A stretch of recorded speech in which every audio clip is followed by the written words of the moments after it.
You were talking about ethics yesterday. How do you think is a good way to take care of the quality of the mindfulness teaching? In regard to ethics? Yeah. Well, ethics really has to do with one's own awareness of how easy it is to cause harm, or to deviate from your own principles of acceptable behavior. When we get very self-absorbed or self-centered and expect or desire to have things work out for me, very often you can transgress particular boundaries where you do things that are either illegal or immoral or just so self-serving that they actually contradict the beauty and the depth of mindfulness in the first place. The ethical foundation of mindfulness is to first do no harm, just like the Hippocratic Oath. And how would you even know if you're doing harm unless you are mindful? So you have to be aware of the impulses, which are universal, to always have more for me, to be the success, to make the most money, to do everything else. And sometimes we cross a boundary where we're actually doing things that cause harm, either to ourselves or to other people, because you're competing with other people, and the more you take, the less they have. So that's something that is very important to be mindful of, moment by moment by moment. One definition that I heard a very long time ago on the radio is that ethics is adherence to the unenforceable. In other words, you have to take responsibility for your own behavior, because the police are not looking over your shoulder every single moment. And there is no mindfulness police, and there should not ever be any mindfulness police. But at the same time, you need to be listening deeply to how greed is functioning in your own life. Because if you start grasping for and trying to optimize or maximize your own gain, you do that at the expense of your own integrity very often. And you know who will tell you that often? Your children. Your children will see you doing that, and 30 years later, if not before, they'll tell you that you were not really generous. You were not really kind. You were so preoccupied with yourself that you forgot everybody else, even in a family. Even in how much time you give to your children versus to your business. So ethics is a very subtle but very, very important element of mindfulness, because what mindfulness really is in some sense finding some degree of balance and equanimity between our doing, because we're always doing to get results, and our being, which really is a question of who is doing all this doing and why. So we inquire, who am I? What am I experiencing? Who is even that personal pronoun, or Jon Kabat-Zinn, or my name, or my age, or my aspirations? And when you inquire in that way, then you get to what Socrates was suggesting thousands of years ago: know thyself. But you don't just know yourself cognitively, you're knowing yourself somatically, emotionally, in many different sort of domains of intelligence, intuitively, relationally, socially, and that kind of wisdom, not knowledge, not just understanding, but wisdom,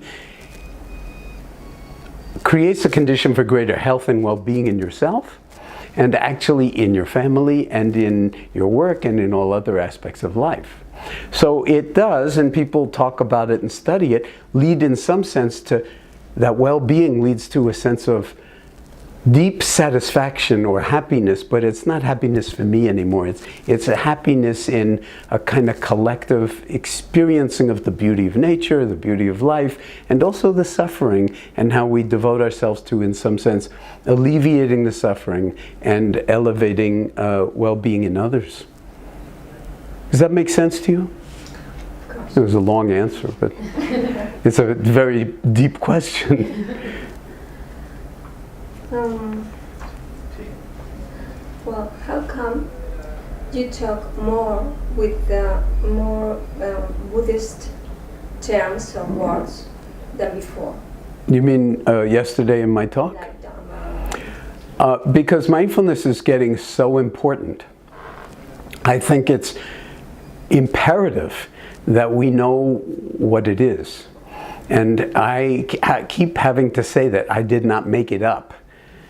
Just because I started this mindfulness-based stress reduction clinic in 1979. And a lot of people don't know anything about it, think, well, he just invented it, he made it up and called it mindfulness. It's a meditation tradition that's thousands of years old.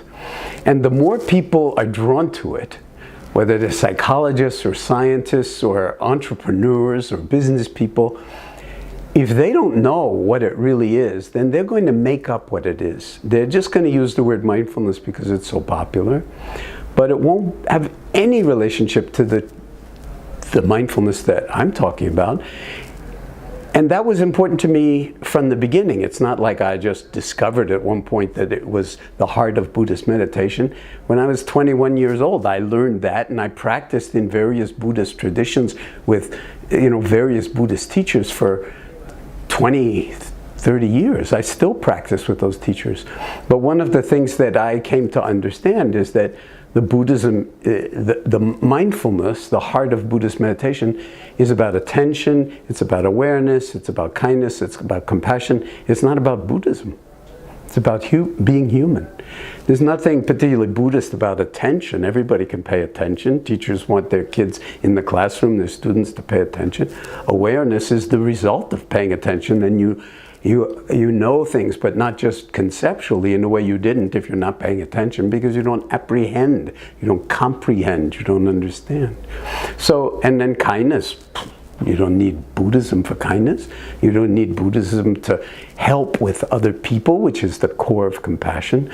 So this is a universal expression of something that was most profoundly elaborated in the Buddhist tradition, in the Zen tradition, the Tibetan tradition, in the Theravadan and early Buddhist traditions. And so what I'm doing with my lifetime is trying to bring these two streams together in a way that really is universal and really is human. And it's not about Buddhism, and I like to say the Buddha himself was not a Buddhist. And you don't have to be Christian to love, but Christ's teachings were all about love. So it's like, and Christ wasn't even a Christian. So, there's sometimes we fall into categorizing what it is that we think we know, and we actually destroy the essence of it, or make a kind of caricaturization of a caricature of the essence of it. And these things are too important, whether it's love or whether it's wisdom or whether it's compassion. They're too important for us to fall into crazy ideas about how small it is, when actually it's as big as the human heart.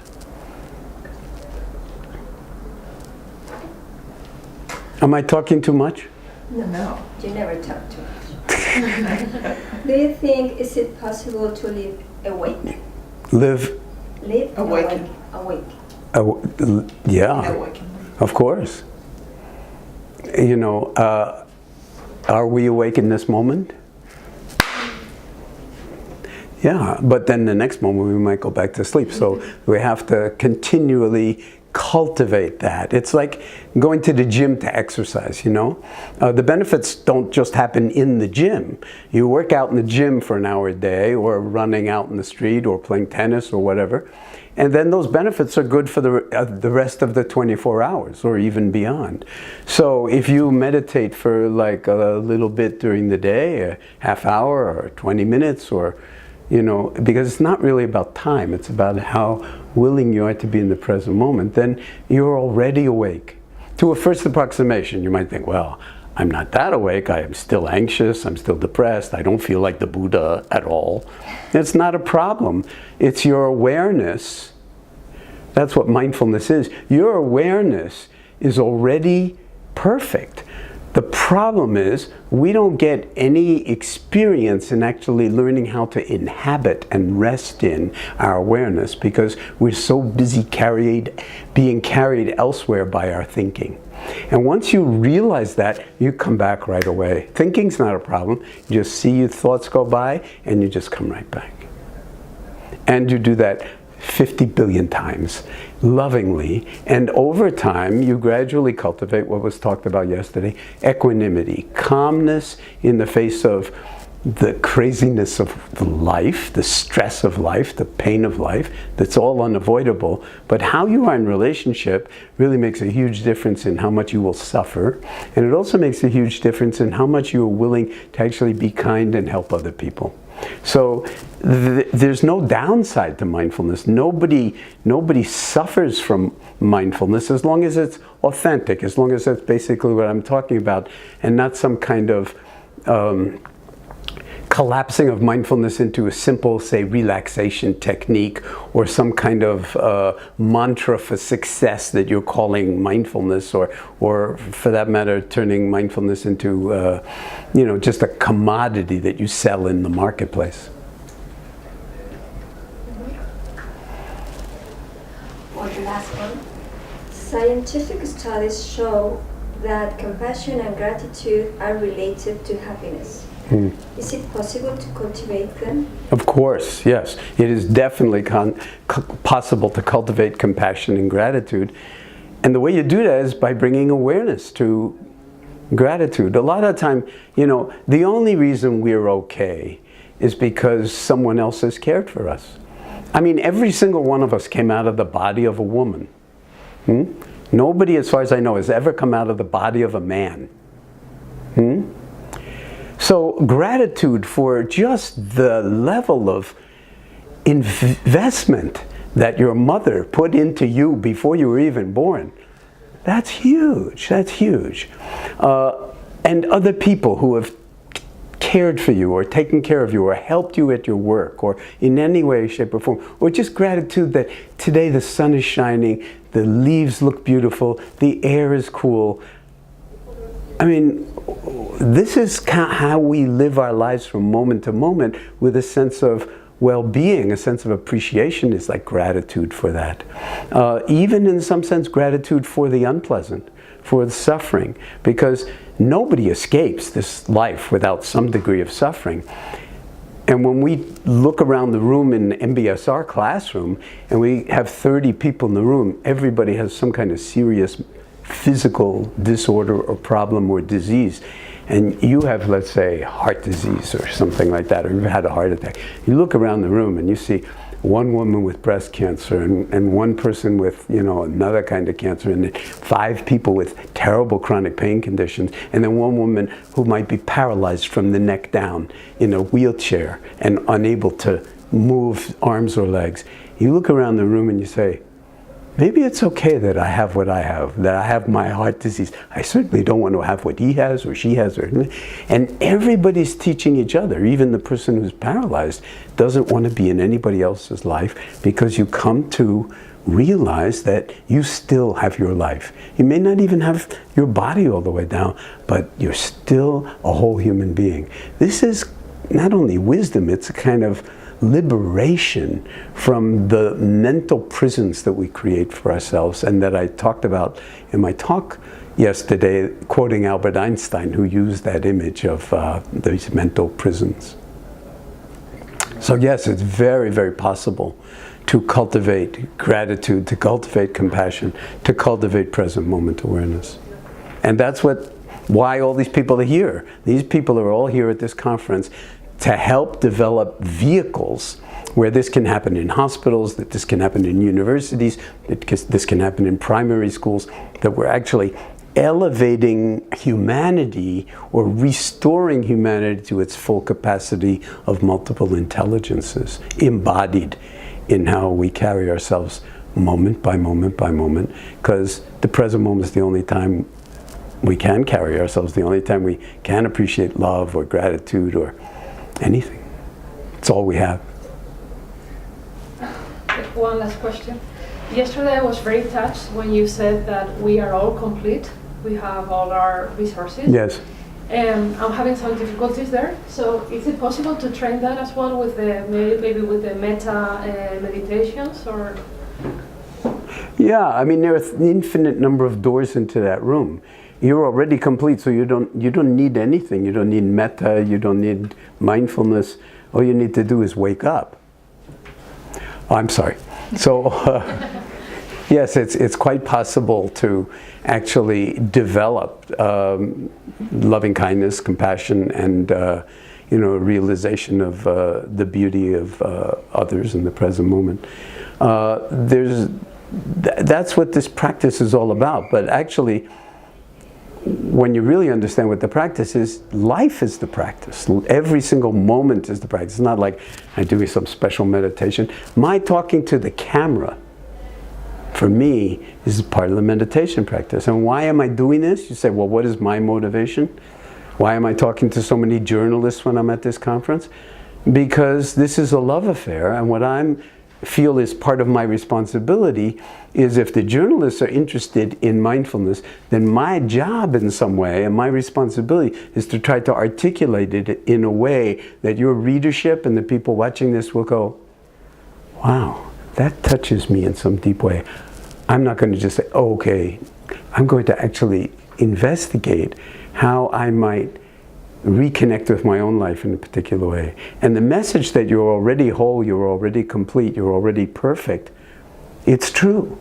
So you don't have to grow, change, do anything. All you have to do is realize how profound just your capacity for awareness is, and you were born with it. It's not something you have to get.